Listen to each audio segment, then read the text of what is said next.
দেখুন, একজন প্রবাসী কত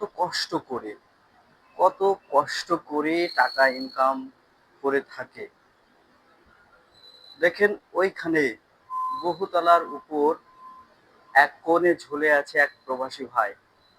তার হাতে ঝুলছে দড়ি, আর কাঁধে ঝুলছে হাজারো স্বপ্নের ভার। সে ঝুঁকি নিচ্ছে প্রতিটি মুহূর্তে নিজের জীবনের, নিজের পরিবারের ভবিষ্যতের জন্য।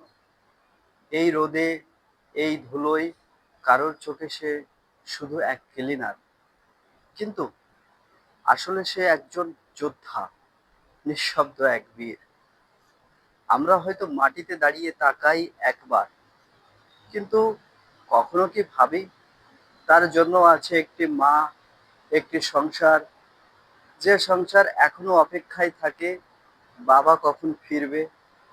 এই এক প্রশ্ন নিয়েই এই প্রবাসী ভাইদের প্রতি থাকুক আমাদের ভালোবাসা, শ্রদ্ধা আর কৃতজ্ঞতা।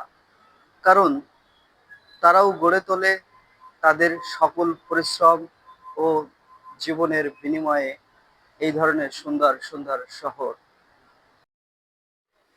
তবে বলে রাখি, এই ভাইটি কিন্তু সর্বোচ্চ ৮০ তলা, ৮০ তলা ভবনের উপর উঠেছে, এবং ৮০ তলার ভবন কিন্তু ক্লিন করেছে ঠিক একইভাবে।